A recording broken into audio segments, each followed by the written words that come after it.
Nah, saya ingin kasih satu materi yang saya rasa penting untuk kita. Bisa dibaca ini? Life must be changed. Kalau bahasa Sundanya apa tadi kata orang Sunda? Hirup, hirup pae sarua wae. Life must be changed. Dunia terus berubah. Nggak harus tadi berapa? 6 bulan, 2 tahun, 3 tahun, ya. Apalagi yang di Bogor tuh, namanya Hambalang, itu belum jadi-jadi sampai sekarang. Itu lebih, padahal cuma satu gedung 2 minggu ya. Nah, ini kita lihat bagaimana cara membangunnya. Ada suaranya nggak? Nah, ada suaranya itu. Dong Ting Lek namanya. Jadi Cina itu nggak sebagaimana yang kita pikirkan. Cina sekarang udah berubah. Cinanya hijrah sekarang. Oh iya, Cinanya hijrah, alhamdulillah ya. Membangun sesuatu, produk-produknya tuh nggak main, nggak kaleng-kaleng. Bahkan untuk membangun apa? Infrastruktur lihat. Ya. Nah, dibangun dengan sangat rapi, ya, terstruktur, canggih. Ini cuma satu contoh aja. Ya. Dalam waktu yang sangat singkat. Cina itu berubah. Cina itu hijrah. Cina aja hijrah. Dulu pernah dengar ya motor Cina tahu ya? Jialing itu. Nah, itulah apa namanya motor paling jelek aja pokoknya mah. Paling jelek. Tapi sekarang mobil nomor satu Cina. Bahkan apa itu namanya? ChatGPT, DeepSeek, China. Untuk pakai ChatGPT kan mahal ya. Pakai DeepSeek gratis. Cepat lagi. Ya, sengaja. Handphone walaupun diblokir sama Amerika, Huawei paling canggih sekarang. HP-nya Huawei. Padahal tuh HP paling males, Huawei bahasa Sunda. Ya. Mobil. Amerika punya Tesla, Cina punya BID. BYD. Wah, Masya Allah. Apalagi yang dari Cina. Sekarang, tadi malam saya baca beritanya, Xi Jinping itu lagi mau bangun airport termahal, termewah di dunia. Menghabiskan 70 triliun dolar. Gimana tuh bandaranya tuh? Sangat. Di mana? Di atas pulau reklamasi, tapi nggak di Jakarta Utara. Di China. Nah, itu yang terjadi hari ini. 30 lantai hanya dalam waktu 2 minggu. Cina aja hijrah. Masa kita gini-gini aja ya? Pernah punya ini alat ini? Nah, ini Mbak Lis kayaknya punya ini.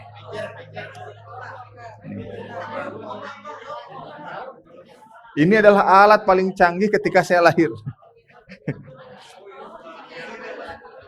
Tahu cara kerjanya?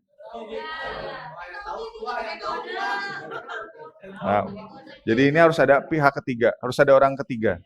Kalau nggak ada orang ketiga nggak bisa sampai pesannya. Ini paling canggih. Ini dulu harganya jutaan ini. Tapi sekarang di mana ini? Museum. Ya. Motorola nggak mau hijrah. Motorola sudah enak di zona nyaman. Udah enak gini aja lah. Nah. Terus akhirnya lahirlah Nokia. Nokia. Ada di sini yang punya koleksinya? Dan game yang paling terkenal, game ular. Snake. Nokia berhasil menyaingi Motorola dan kemudian Nokia berkembang. Dia di zona nyaman. Di mana sekarang Nokia? HP second. Kalau orang kampung tuh cukup pakai HP ini. Karena nggak bisa pakai WhatsApp, gitu, telepon. Gitu. Padahal kaya-kaya gitu, orang-orang kampung tuh. Karena pulsanya nggak pernah diregister. Segitu aja numpuk ada juta-juta. Nah ini Nokia contoh yang tidak mau hijrah. Dia bertahan dengan zona nyaman. Jadi nggak ada zona nyaman tuh nggak selalu menyenangkan ya. Bisa jadi membahayakan diri. Ya, comfort zone. Nokia kemudian bertahan bertahun-tahun, muncullah kekuatan baru. BlackBerry. BlackBerry. Tapi BlackBerry juga nggak mau hijrah, gitu aja. Ya, munculnya namanya Samsung. Samsung. Tahu nggak sejarah Samsung gimana? Betul, Samsung sampai sekarang jadi raksasa penantang utama dari Apple. Apple. Maju sekali Samsung. Karena Samsung mau berubah. Bukannya Samsung, ada Hyundai. Wih, kalau ditanya orang tua kita tahun 90-an, 2000-an itu kalau ngomongin Hyundai pasti jelek. Jelek, mogok, korosi nih. Tapi siapa yang bilang sekarang? Hyundai itu jadi perusahaan paling maju juga. Di Arab itu nomor 1. Kalau ke Saudi nih, kan sering umroh. Amin. Saya sisipin doa nih, amin. Karena disaksikan 70.000 malaikat nih. Termasuk malaikat maut. Iya. Hyundai itu di Saudi itu dipakai semuanya. Orang Arab senang pakai Hyundai. Bahkan lebih mahal daripada mobil Eropa. Kenapa? Karena yang ngedesain mobil Hyundai itu adalah yang mendesain mobil Audi. Makanya gaya-gayanya mirip kan, seksi gitu ya, tajam matanya. Mesinnya mesin Eropa. Tapi Hyundai pas awal-awal itu mesin kontraktor. Bahkan kalau teman-teman lihat tuh ada lift itu mereknya Hyundai. Ya, sekarang jadi mobil, bahkan mobil listrik. Mobil listrik yang 500 miliar dolar investasi di negeri ini, di Karawang. Hyundai maju sekali karena mau hijrah, mau berubah. Ya, jadi kalau nggak berubah ya ditinggalin kayak Nokia. Dunia telekomunikasi berubah. Ini Samsung, iPhone. Ini dia nggak jual iPhone, dia jual namanya apa? Circle. Jadi harus beli semuanya, iPhone-nya, laptopnya, smartwatch-nya. Sampai sekarang ada gantungan kuncinya. Tahu ya? AirTag. Itu tuh harganya mahal, ya. Itu bisa beli HP Xiaomi 1. Nah, canggih sekali karena yang dijual apa namanya? Circle-nya. Samsung juga sama. Samsung ngikutin ini. Jadi ini berantem terus nih dunia telekomunikasi. Berantem terus untuk menunjukkan yang lebih baik yang mana. Ya, dunia motor berubah. Ini pernah kenal nih? Nah, ini zaman-zaman dulu ini motor paling seksi ini. Ya. Paling mewah, paling seksi. Kalau nggak percaya tonton film Dono Kasino Indro atau film Roma Irama. Nah, itu pasti muncul motor-motor ini. Kan itu paling bagus. Nah, tapi dia mau berubah, ya. Berubah jadi gini sekarang. Ya. Jadi bukan masalah nama, tapi masalah mau berubah nggak. Kalau bahasa Prof. Renat Kasali itu disruption, ya. Menyikapi perubahan dengan cepat. Gitu. Disruption. Nah, dunia otomotif berubah. Ini tahu mobil apa? Nah, ini mobil paling seksi dulu. Kenapa? Karena ini bukan mobil SMK ya. Ini mobil Pak Harto nih, presiden yang kedua. Bukan yang keberapa? Ketujuh. Saya nggak sebut nama ya. Ini presiden yang kedua. Toyota ini paling maju di Jakarta dulu. Karena dulu Bung Karno itu adalah orang yang menolak semua Barat. Jadi produk Barat itu nggak boleh masuk ke sini.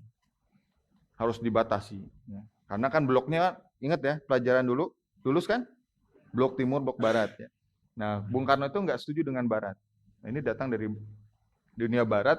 Akhirnya pada saat itu udah berubah presidennya sama Soeharto, boleh masuk. Ya, boleh masuk.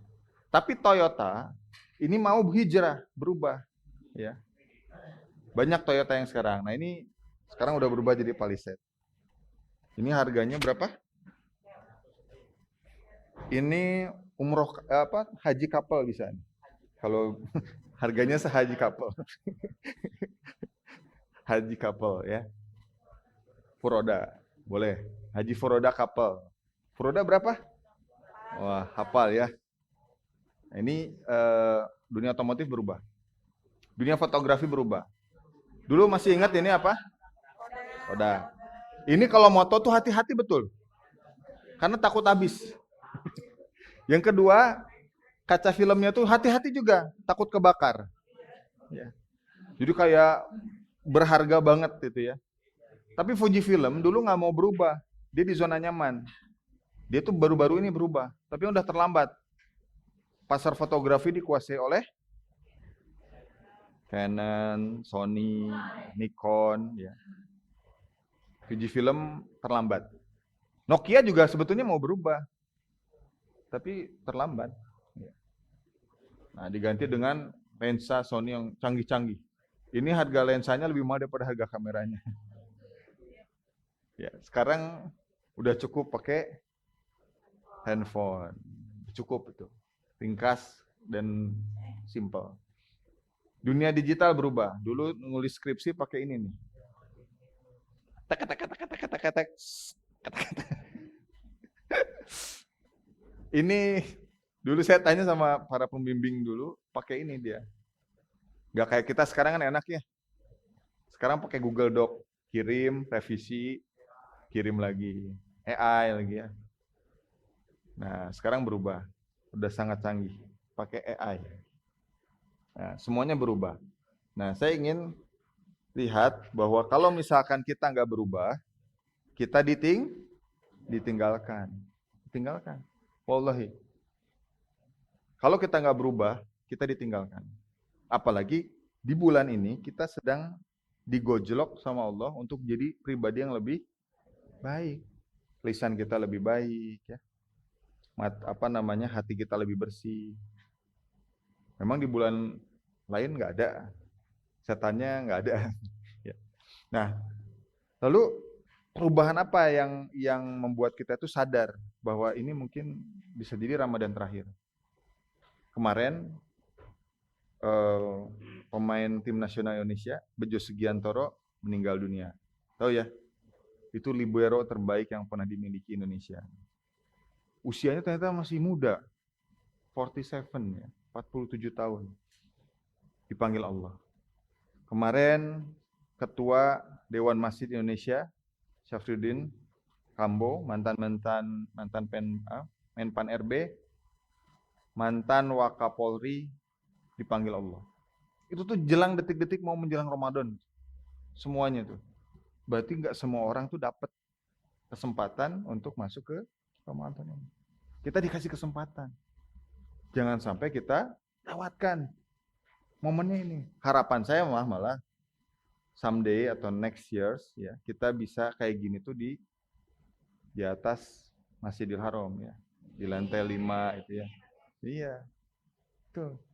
Biasanya pasti berangkat itu insya Allah bulan depan ya. Bulan depan tahun depan. Ya kan? Nggak usah mikirin bukber di mana kan? Kalau di sana coba janjian bukbernya di mana? Di Masjidil Haram terus kan? Di Madinah ya di Masjid Nabawi juga. Udah gitu nggak usah nyediain kiris. Siapa yang bayar kiris? Karena tinggal duduk manis di pelataran Masjid Nabawi dibagiin makanan. Tahu kapasitasnya berapa? Masjidil Haram?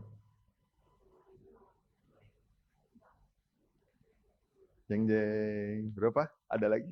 Harga murah. Ayo, ayo kapasitas Masjidil Haram udah berapa?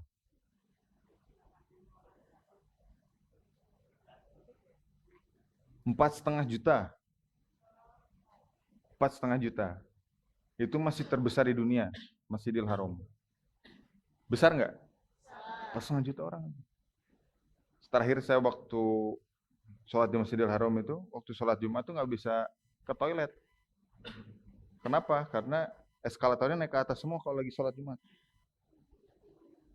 Pernah lihat? Pernah kan? Naik ke atas semua. Saya tanya ini toilet di mana? Di bawah. Saya tuh gini pulang-pulang sakit saya. Gagal nahan pipis katanya. Iya, Insya Allah. Masjidil Haram besar, 4,5 juta. Masjid kedua Nabawi berapa kapasitasnya?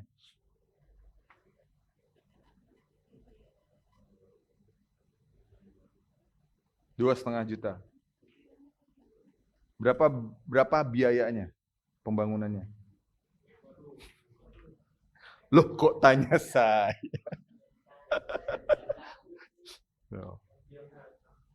100 miliar dolar yang ada di Masjidil Haram itu 100 miliar US dollar. Makanya kalau sujud di situ adem. Padahal panasnya Mekah itu 38 sampai 55. Jadi itu kadang-kadang ada yang nanya, wah kalau orang desa tuh sholat di Masjidil Haram, ini keajaiban, sekitar Ka'bah itu dingin. Dijawab dengan ilmiah, ternyata sama arsiteknya dibangun bawahnya itu ada pendingin. Itu hanya di Masjidil Haram. Makanya mahal, 100 miliar. Terbesar, termewah, termahal.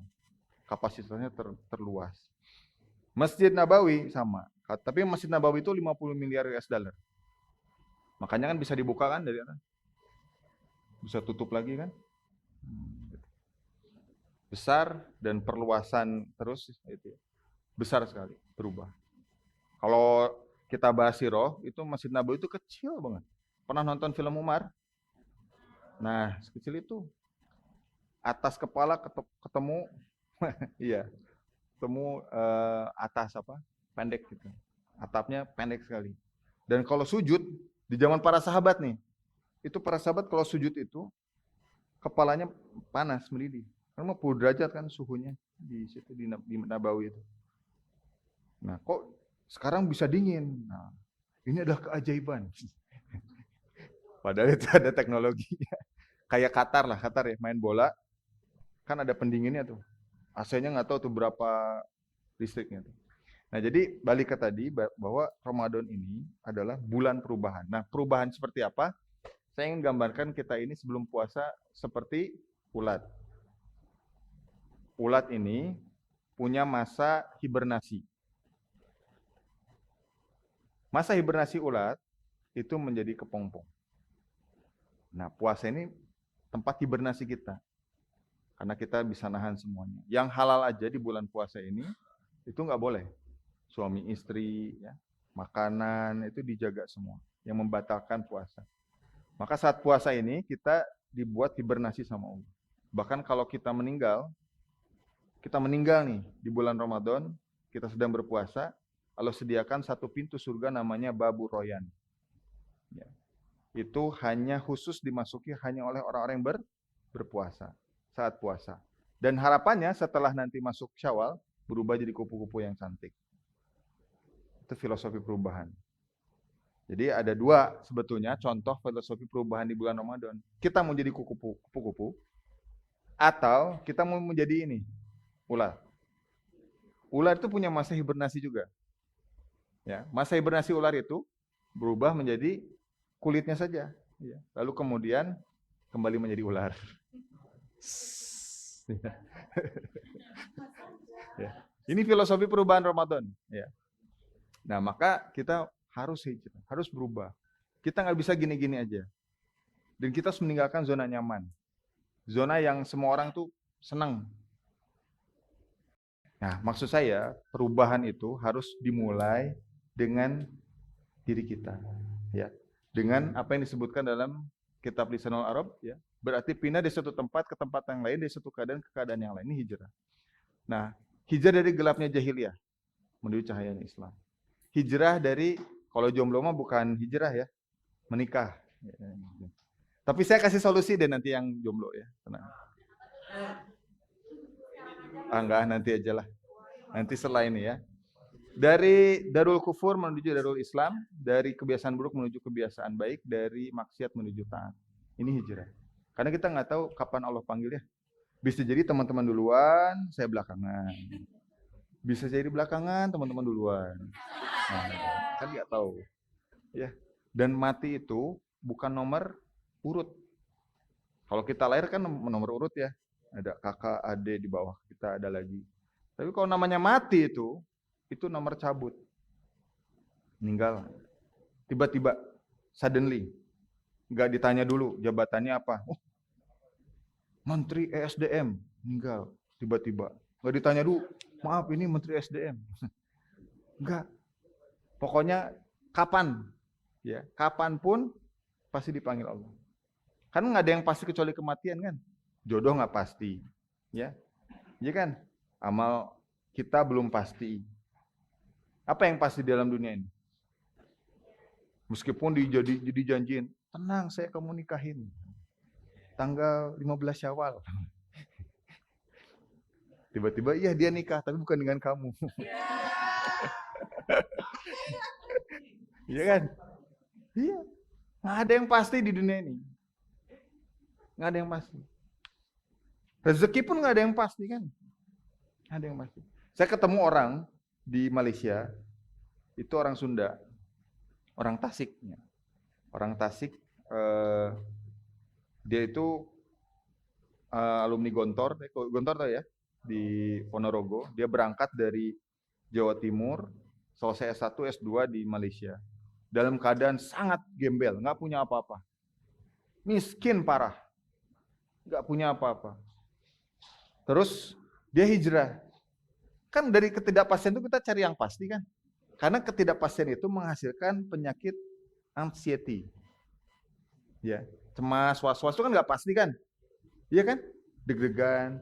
Makanya kenapa Allah kasih informasi mati itu pasti. Itu supaya kita tenang sebetulnya. Tapi kita malah nggak tenang. Pasti banyak dosa. Iya kan? Nah akhirnya saya panggil namanya aja. Ini disebut kebaikannya nggak apa-apa. Namanya Kang Baban. Jadi dia itu hidupnya susah betul. Orang Tasik susah. Nakal, S1-nya di Gontor. S2 di kampus saya di IUM. Tapi miskin betul. Akhirnya dia nikah. Alhamdulillah ya. Nikah dengan orang Malaysia. Setelah menikah, singkat cerita sekarang lah ya, dia itu pengusaha paling sukses di Malaysia. Dia punya 34 cabang rumah restoran di Malaysia, 34.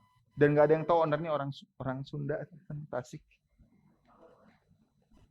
Namanya toko geprek, ayam geprek top global. Cari aja. Punya supermarket, punya travel juga, tapi travel di Malaysia. Ya, travelnya tuh ada 3. Namanya tuh saya lupa lah namanya. Ada 3 travelnya. Dan dia tuh punya penghasilan 1 tahunnya itu sekitar 500 juta ringgit. Dikali aja 3.700. Berapa? Jadi hijrah. Manusia tuh nggak bisa diam. Zona nyaman itu tidak selalu menarik gitu ya. Tidak selalu menarik. Kita butuh perubahan. Ya. Asik. Kayak lagi kampanye ya. Saya butuh perubahan. Tapi saya bukan anak abah ya. Saya anak abi. Ya. Nah inilah yang disampaikan oleh Nabi Shallallahu Alaihi Wasallam. Ya. Di bulan Ramadan kita harus berubah. Jadi lebih dermawan. Ya. Jadi lebih baik. Lisannya dijaga. Jadi lisan kita ini lebih tajam daripada pedang. Sakit hati. Ya. Nih banyak orang sakit hati itu bukan karena tubuh kita ini nih, mulut kita ini. Orang sakit hati, orang jadi dendam nih kan ini nih. Under control kan. Ngomongin orang, oh ini. Heboh, coba. Oh belum berkeluarga ya, astagfirullah, saya lupa. Saya pikir ini taklim mak-mak. Biasanya kalau habis ngaji itu biasanya kumpul tuh, arisan. Nah rumpi, dibahas tuh. Ini mobil Fortuner baru. Ngomongin, oh si Ece itu mah gini, diomongin itu. Iya, diomongin, digibahin. Kalau nggak ada gibahan tuh kayaknya gatel gitu. Ada yang kurang.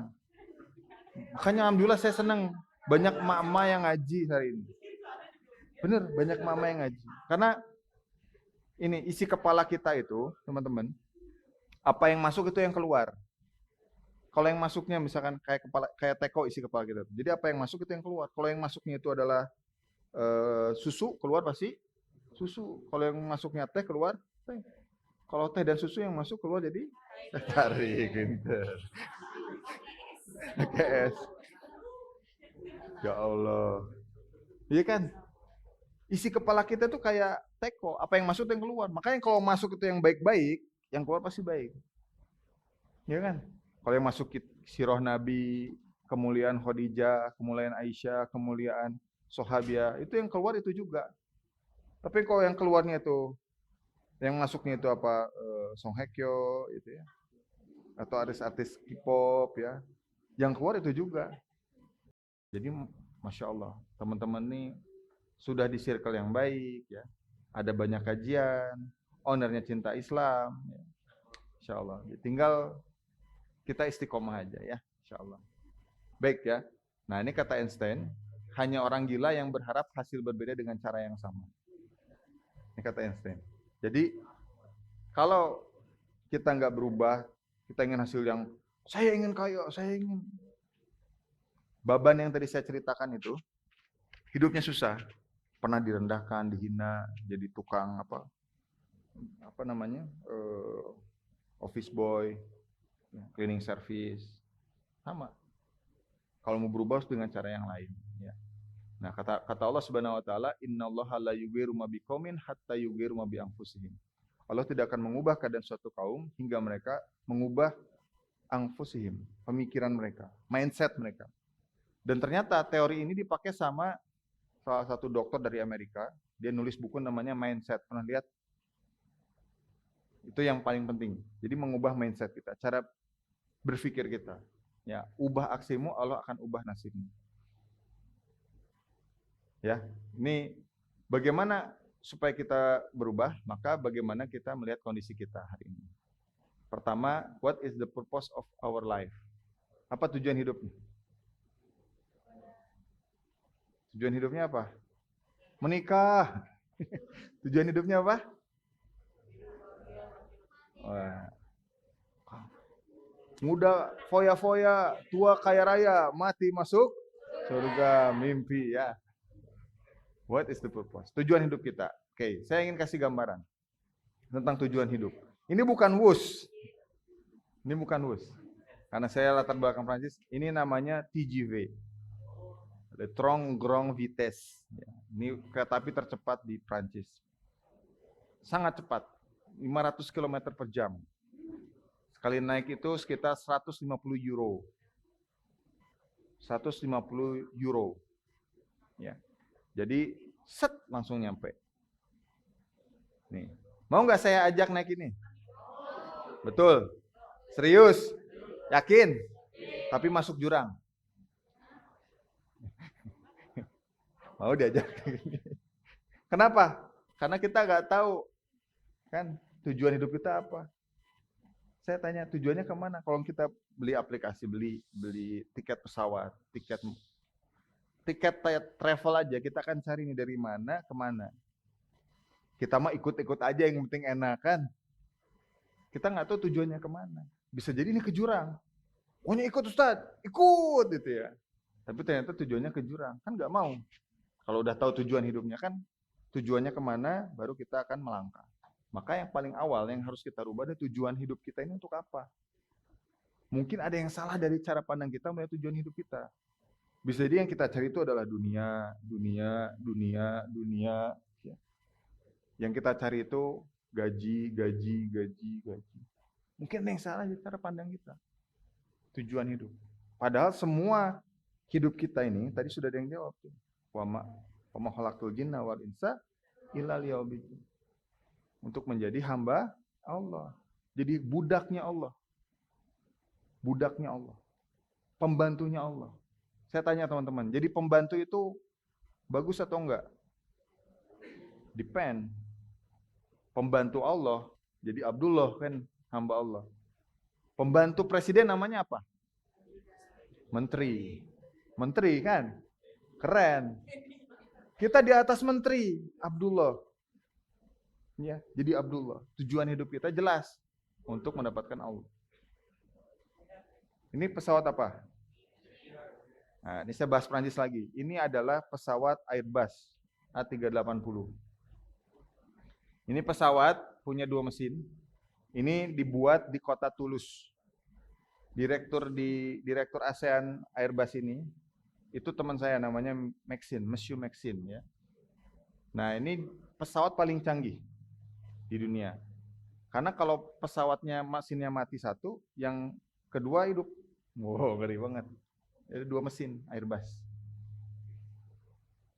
Tapi tetap aja, kalau kita nggak tahu tujuan pesawat ini kemana, kita juga akan gak mau ikut kan. Yang penting itu tujuannya, bukan yang lain, bukan fasilitasnya, bukan apa-apa yang ada melekat dalam diri kita, bukan. Tapi kemana dulu nih tujuannya? Itu poin paling utama. Teman-teman harus tahu tujuan hidupnya untuk apa. Nah, inilah tujuan hidup kita sampai ke surga atau ke neraka. Ini peta hidup kita. Kita ada di titik mana? Dunia, sini kita. Kita di sini. Tujuan penciptaan adalah untuk beribadah, ya. Dan yang kedua menjadi pemimpin di bumi ini. Yang pantas memimpin dunia itu orang Islam, ya kan? Sekarang Donald Trump berkuasa penuh. Semua diperangi. Indonesia dihutangi, diperangi karena masuk BRIC. Ya tahu ya? BRIC, tahu ya? Mata uang BRIC. Terus Ukraina kemarin dimarahin juga datang ke Gedung Putih. Zelensky, presiden Ukraina datang dimarahin juga. Sangeunah beuteung eta jalma hirup. Donald Trump. Yang pantas ngurus dunia ini ya umat Islam. Dan itu pernah berjaya selama 13 abad lamanya. Sampai terakhir kemarin 3 Maret 1924 ketika Utsmaniyah jatuh. Nah, itu selesai di situ. Yang pantas, karena yang bisa mengurus bumi ini hanya orang Islam. Bukan orang Muslim. Orang Muslim mah oplosan, ya blending gitu kan istilahnya ya. Sama aja lah. Kalau bahasa Rasulullah itu goror, melakukan kerusakan. Kenapa? Karena Muslim tahu. Seorang Muslim itu tahu bahwa endingnya itu adalah kematian. Sini. Semua kita ini pasti akan mati. Itu yang paling pasti dan membuat kita itu tenang. Makanya kenapa kita itu setiap hari itu harus selalu beribadah? Karena semakin hari semakin tenang, betul ya? Ya ayatuhan nafsul mutmainnah. Ya. Hai jiwa-jiwa yang tenang, kembalilah kalian kepada Allah. Jadi kalau kita ini ada yang nggak tenang, berarti ada masalah sama kita. Nah, ini harus diperbaiki. Kenapa? Karena kita akan masuk ke alam barzah. Meninggal, kullu nafsin dha'iqatul maut, kita akan masuk ke alam barzah. Dan di alam barzah ini, usia mati kita lebih lama daripada usia hidup kita. Ya. Rata-rata manusia meninggal usia berapa? Nah, ini peta hidup kita. Nah, ini sudah tahu tujuannya. Nah, kita akan tahu setelah nanti kita akan mati. Nah. Dan hati-hati dengan penghisaban ini. Ini yang korupsi 935 triliun. Nah, beak di dia itu. Dan sini habis. Malaikat tuh seneng. Mungkin nanti dibakar pakai Pertamax. Oplosan. Nanti malaikat tuh ditanya, ini kamu. Kan ada kemarin azab oplosan itu ya. Udah nonton? Jadi lagi, dibakar lagi, jadi lagi. Wah, nauzubillah min dzalik. Sini nih. Jiwasraya, Asabri di dia. Hambalang di dia. IKN dah komo. Pokoknya di sana tempat paling kita cuma bisa alhamdulillah. Jadi teman-teman, bagi seorang muslim, bagi para sahabat itu ya, cara melihat dunia itu biasa aja. Mau kaya, alhamdulillah. Mau miskin juga nggak masalah, ya kan? Mau sehat, alhamdulillah. Sakit juga alhamdulillah. Bagi seorang muslim itu semua itu nikmat yang Allah kasih, selama masih hidup dan masih bisa beramal soleh. Jadi sekarang jomblo, alhamdulillah. Berarti Allah sedang menyiapkan sosok SKS, sosok kekasih soleh. SKS. SKS, sosok kekasih soleh. Ya, sedang menyiapkan yang layak dengan saya. Kita mah cuma bisa berikhtiar ya. Jangan khawatir, don't worry. Karena Imam Ahmad bin Hambal itu meninggal dalam keadaan jomblo. Imam Nawawi meninggal dalam keadaan lupa menikah. Jadi lupa, usia 40 tahunan, pas lagi sakaratul maut baru ingat, kenapa aku masih sendiri ya. Padahal beliau ini adalah pensarah kitab namanya kitab Al-Muhadzab. Al-Muhadzab itu kitab syarah Imam Muslim. Ada 30 jilid lebih. Dan di situ ada bab tentang munakahat. Tapi kelewat bukan karena nggak ingin nikah, tapi lupa. Ya, lupa ya. Jadi bukan karena kan sekarang ada yang nggak mau nikah, ada yang nggak mau punya anak, ya, child free, ada yang 2 anak cukup, atau ada yang ingin istrinya banyak, gitu ya. Jadi itu yang apa ya namanya? Dinikmati semua peran dan posisi kita. Sekarang di sini di Almira ini maksimalkan apa? Bantu orang untuk ke tanah suci. Itu jadi amal teman-teman. Makanya kuasai semua ilmu mengenai haji dan umroh dan siroh. Betul. Haji, umroh, siroh. Kuasai itu. Bahkan lokasi titik-titiknya. Barangkali mungkin nanti jadi guide ya, jadi tour leader. Saya akan mulai dari sini ya. Dari keistimewaan tubuh manusia ya. Ini jantung ya. Mana next? Bisa nggak? Nah, bisa. Nah, ini hati. Hati, bukan hati, ini jantung. 250 gram beratnya, kemudian berdenyut 70 kali per menit dan 100.000 kali per hari. Ya. Menyemprotkan darah 5 liter per menit atau 1.500.000 galon per tahun. Ini mesin pompa yang Allah berikan secara percuma kalau kata orang Malaysia. Percuma. Percuma itu gratis. Ya, jadi ini yang Allah berikan. Jantung yang kita...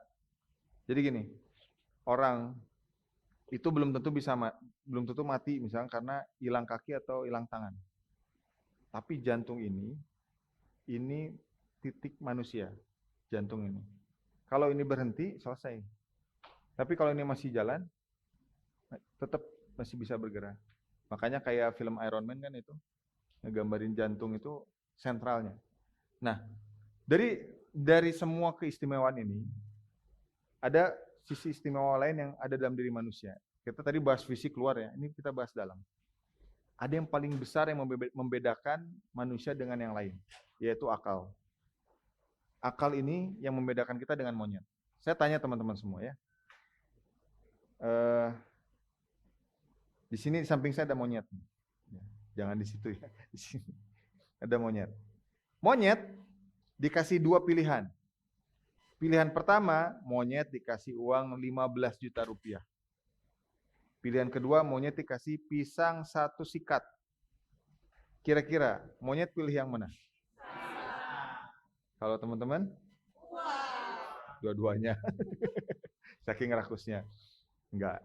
Ini fitrah manusia kan gitu ya. Inginnya semuanya lah. Kenapa kalau enggak hanya satu, dua-duanya kenapa enggak gitu kan. Nah, kenapa? Karena monyet tidak punya akal. Manusia diberikan pilihan. Dikasih jodoh bagi laki-laki, yang datang laki-laki pasti nolak atau terima? Kenapa nolak? Normal. Perempuan, yang datang ada seorang perempuan. Menawarkan diri, mau nggak nikah sama aku? Kira-kira menerima atau menolak? Kenapa menolak? Salah server. Karena kita diberikan akal untuk memilih.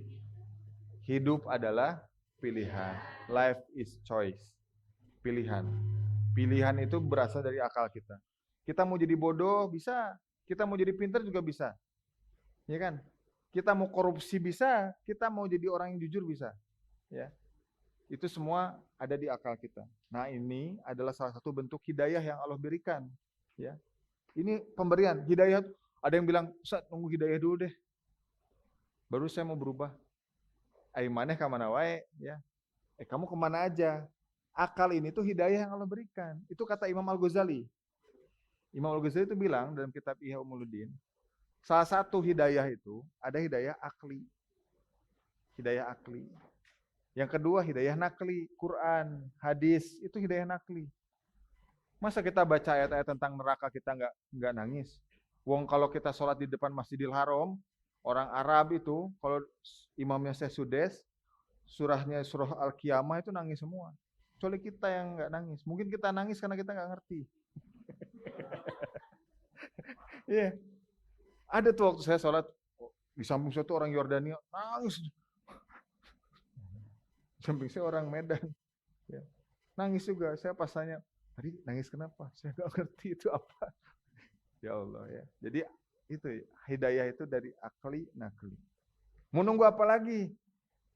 Yang ketiga, hidayah itu disebabkan suatu sebab peristiwa. Bisa jadi kan orang yang tercinta meninggal, bisa berubah.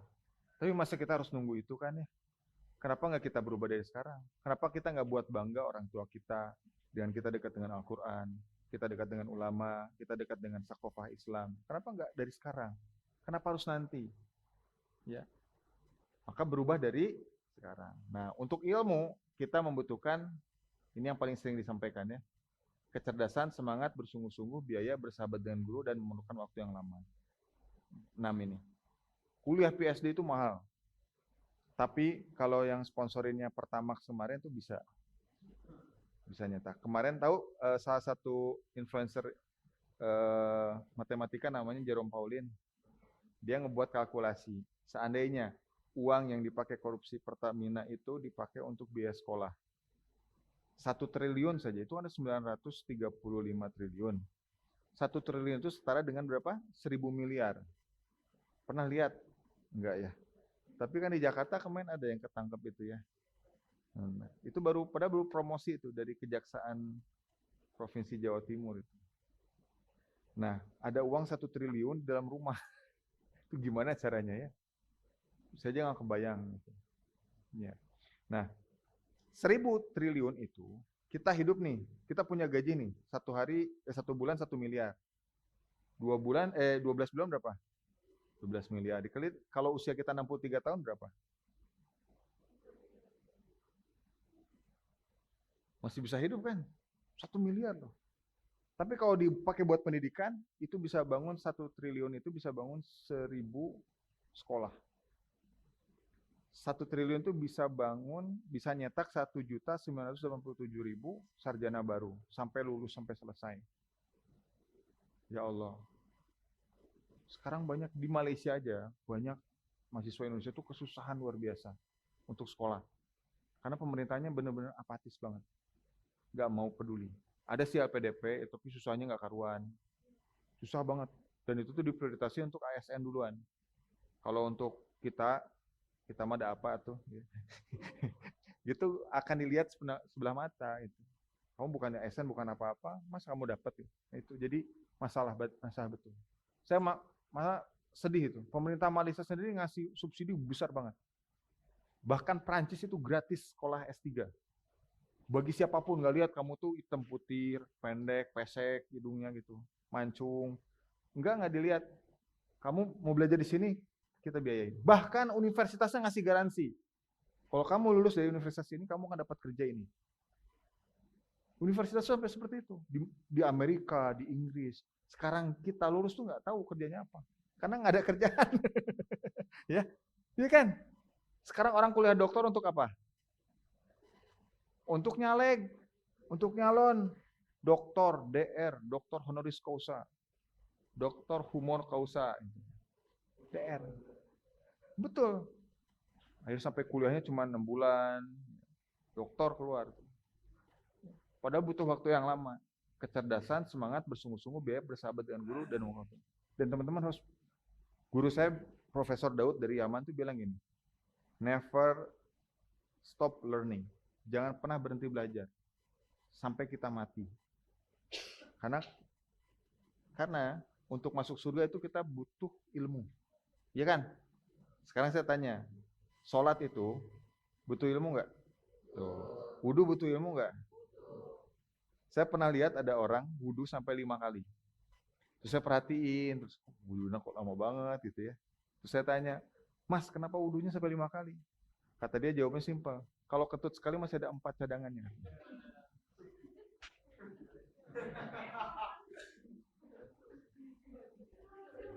Kan aneh tuh. Ya mau kentut, mau wudhu 10 kali, kentut sekali ya batal, nggak ada 9 cadangan. Iya. Itulah kenapa ilmu itu penting. Ilmu itu mahal. Dan di negeri ini, alhamdulillah kita rankingnya ranking kedua. Minat baca. Ranking 2 dari belakang. Kita ranking 69 dari 72 negara yang minat literasinya. Makanya kita itu paling hobi untuk jadi netizen paling kejam di dunia. Kenapa? Karena kata penelitian di universitas di Inggris, orang yang sering berkomentar itu mengulang dan menggunakan kosakata yang sama. Coba lihat aja di media sosial. Kata-katanya itu aja. Contoh, Sintayong dipecat. Katanya sama, coba diperhatiin. Seret gitu. Orang yang berilmu akan komentar. Ngapain juga komentar? Ya kan nggak ada urusan itu. Tapi lihat kezoliman pasti komentar. Nah ini yang diperlukan untuk kita belajar. Nah maka kita memerlukan setelah ilmu itu standar amal.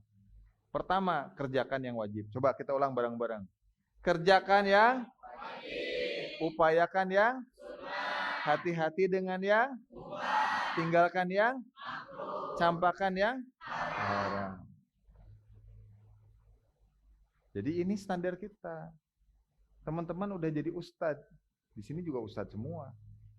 Buat keluarganya, ya kan? Nah, nanya nanti, pasti banyak nanya. Nanti kalau nikah dengan akhwat, pasti akhwatnya nanya. Pasti banyak nanya nih para akhwat, karena kepo. Jadi menurut penelitian itu stalking perempuan itu lebih detail daripada laki-laki. Benar kan? Karena saya pernah wawancara interview waktu nikah gimana? Saya stalking itu dari postingan dia buat Instagram sampai update terbaru. Dicari, udah gitu di tagnya siapa aja. Iya kan? Bener? Di tag lagi, dicari lagi siapa ini. Ini siapanya kamu ini. Detail sekali. Hati-hati ini. Hati-hati. Stalking hebat. Ya.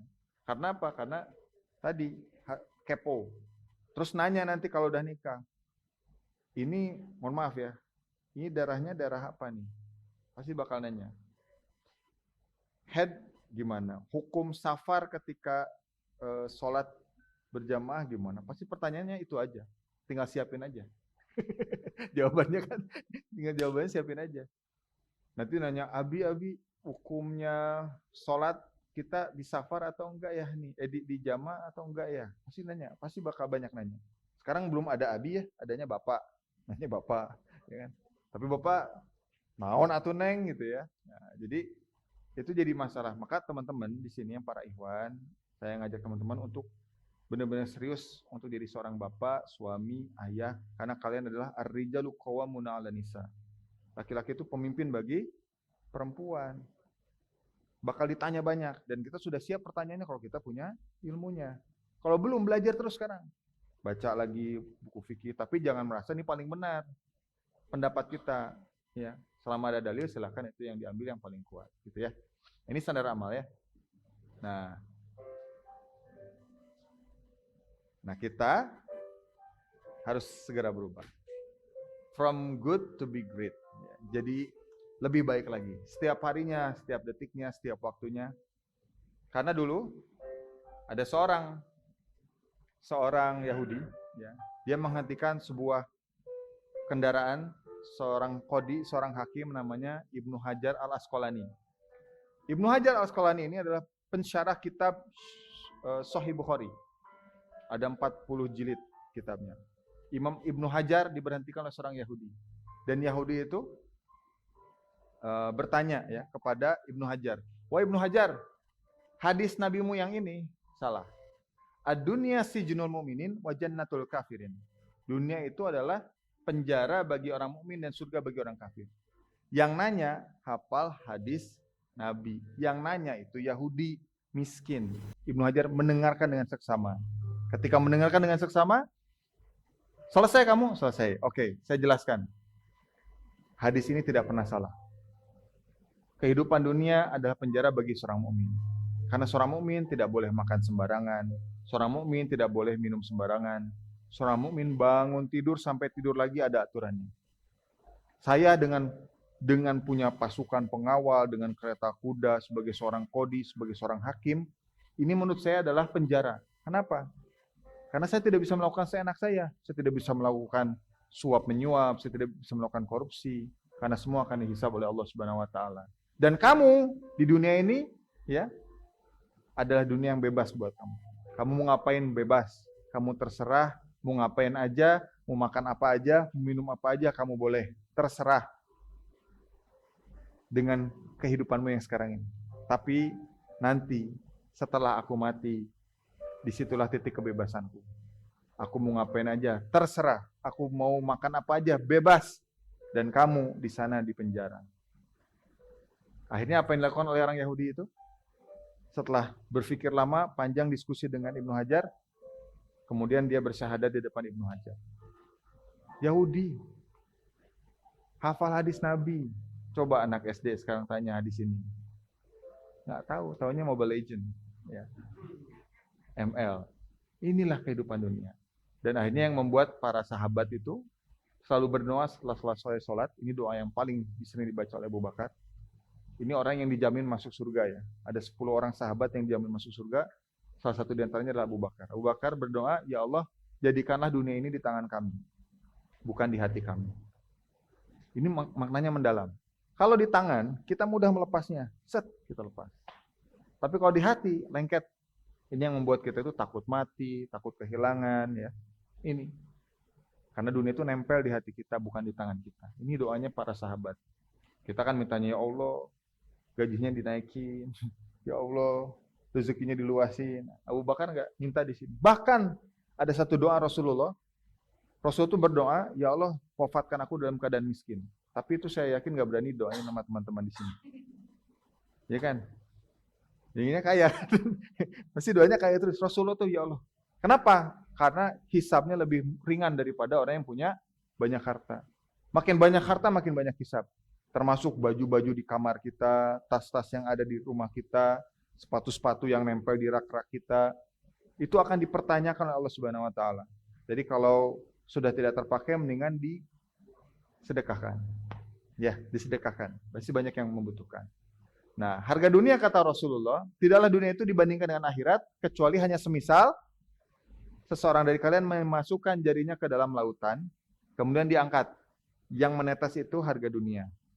Nikmatnya surga seluas lautan. Tapi yang dicari oleh manusia setetes tadi.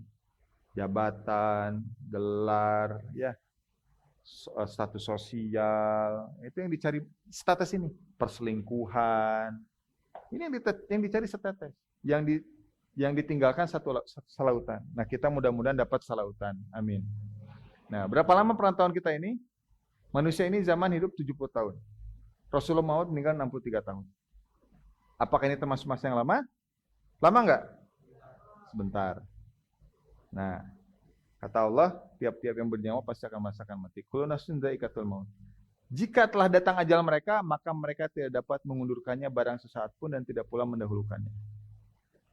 Ya, ingatlah pemutus kenikmatan, yaitu kematian. Kata Rasulullah, manusia itu seakan-akan dikepung oleh 99 macam sebab kematian. Jika semua itu gagal mengenainya, dia tidak bisa mengelak dari usia tua. Nenek saya kemarin saya temui udah 83 tahun, udah nggak bisa aktif, pikun. Saya akbar nih, beberapa detik kemudian, ya teh saha, teh akbar. Oh, budak abinya, padahal saya cucunya. Baru dijelasin, beberapa menit kemudian lupa lagi, gitu terus. Kan kita nggak mau hidup lama, lama juga nggak mau ya. Teman-teman udah meninggal duluan. Kita sendirian kan nggak asik gitu. Udah beda zaman, udah beda obrolan, topiknya udah beda, udah nggak nyambung aja. Jadi kita memang hidup ada masanya. Setiap masa ada orangnya, setiap orang ada masanya. Oke. Okay? Nah, hati-hati dengan racun panjang angan. Ini adalah manusia, ya, dan ini adalah ajalnya yang mengelilinginya. Ya, ini adalah ajal yang mengelilinginya. Dan ini adalah kejadian-kejadian yang mengancam jika yang satu luput darinya, maka dia akan dikenai oleh yang lain. Dan kebanyakan yang meninggal duluan itu kebanyakan anak muda. Coba dicek di rumah sakit. Coba cek datanya. Kita main data biar lebih valid, biar lebih tenang. Banyakan anak muda. Di Indramayu waktu itu ada sekelompok pemuda itu meninggal gara-gara minum autan campur Pertamax. Di blender, terus nyobain katanya bosan minum ape gitu, bosan minum ape anggur putih, ingin nyobain rasa-rasa yang nyes-nyes gitu. Itu alhamdulillah meninggal semua gara-gara nyampur autan, baygon sama Pertamax. Diminum. Kayaknya iya, anak muda. Ada yang meninggal dalam keadaan berzina, ada yang meninggal dalam keadaan maksiat. Nah, ini hati-hati dengan racun panjang angan-angan. Apa itu yang disebut dengan racun panjang angan-angan? Sesuatu yang tidak berkaitan dengan akhirat kita, itu namanya racun panjang angan-angan. Boleh punya mobil, boleh. Boleh punya rumah, boleh. Enggak dilarang kok dalam Islam. Silahkan. Kalau bisa rumahnya paling mewah, mobilnya paling bagus, harus menunjukkan kalian muslim, kalian bisa menunjukkan itu. Ya. Tapi yang tidak berkaitan dengan akhirat itu namanya racun panjang angan-angan. Yang tidak berkaitan dengan akhirat itu racun panjang angan-angan. Hati-hati. Ini sangat mudah sekali berubah. Ya. Racun panjang angan-angan. Nah, maka kita harus ikut berdakwah, ya, mengikuti jejak kenabian. Salah satu perubahan diri kita yang signifikan adalah kita mau ikut berdakwah. Dakwah itu bukan seperti saya ngomong terus, jadi khotib Jumat terus, bukan. Dakwah itu mengajak manusia ke jalan Allah. Wa man ahsanu qawlan mimman da'a ilallah, mengajak manusia ke jalan Allah. Ya, untuk mengerjakan amal yang soleh dan berkata, sungguhnya aku termasuk orang-orang yang menyerah diri. Dakwah, teman-teman tuh dai semua. Kalau jadi ulama harus belajar panjang. Ya. Tapi teman-teman dai, para sahabat itu belajar langsung amalkan, belajar langsung amalkan. Gak nunggu wisuda dulu, gak nunggu doktor baru kuliah dulu, baru dakwah dulu, enggak. Dakwah. Saya sebelum S1 aja dakwah. Karena saya merasa banyak yang salah di dunia ini. Ya. Ada LGBT di mana-mana, tahu ya? LGBT itu perempuan sama perempuan, laki-laki sama laki-laki. Saya kasih ilustrasi. Kalau anjing jantan ketemu anjing jantan, kalau berantem tuh ngapain? Ini hewan nih. Ya, berantem ya. Untuk apa? Untuk menunjukkan siapa yang paling anjing di antara anjing itu kan. Itu anjing loh. Ini ada cowok sama cowok ciuman. Satu pakai kumis, satu pakai jenggot. Jangan dibayangin ya. Tapi itu ada. Itu masalah. Pacaran di mana-mana banyak. Apalagi cinta dalam diam. Diam-diam saling mencintai kan. Nah itu. Banyak objek dakwah kita, riba di mana-mana ya. Siapa yang menasihati mereka? Riba di mana-mana. Kemudian banyak. Kemarin waktu saya ngisi saya waktu 3 hari yang lalu ngisi di depan saya itu guru besar semua, profesor semua. Nggak ada mahasiswa sama sekali. Pas saya di depan tuh saya deg-degan. Saya dokter belum selesai, tapi ada punya profesor semua, profesor pendidikan agama Islam. Saya sampaikan aja apa adanya. Terus Prof Dini itu yang nemenin saya bilang, di sini ada juga Ustadz yang dosen yang melakukan pelecehan terhadap mahasiswinya. Dan si mahasiswinya itu diam aja karena takut gitu. Kan perempuan tuh punya sifat pasif ya. Dia lebih baik nerima dan diam kan. Kebanyakan gitu kan, gak speak up. Kalau speak up kan pasti ketahuan kan. Semuanya keangkat gitu. Banyak masalah kita tuh banyak. Nah, disitulah perlu dakwah ya, insyaallah. Oke, kita ambil yang terakhir ini sebelum tutup ya. Sesungguhnya yang paling cemerlang keimanannya pada hari kiamat nanti adalah yang paling keras melakukan muhasabahnya saat di dunia. Ini yang harus dilakukan oleh kita. Evaluasi, perbaiki. Mudah-mudahan semuanya masuk surga. Amin. Mungkin itu yang saya sampaikan. Mudah-mudahan yang sedikit ini bermanfaat. Tetap silaturahim ya. Nanti kalau mau ada tanya-tanya lagi bisa DM Akbar Nazari Muhammad. Terus kalau mau nonton materi-materi tentang spill pernikahan di YouTube saya ada. Materinya nggak panjang kok, cuma 10 menit. Jadi bisa sambil makan bakso ya pas buka. Tentang dunia pernikahan ya, insya Allah. Mungkin itu dulu yang saya sampaikan. Saya kembalikan lagi ke Kang Mantap. Jazakallah ya.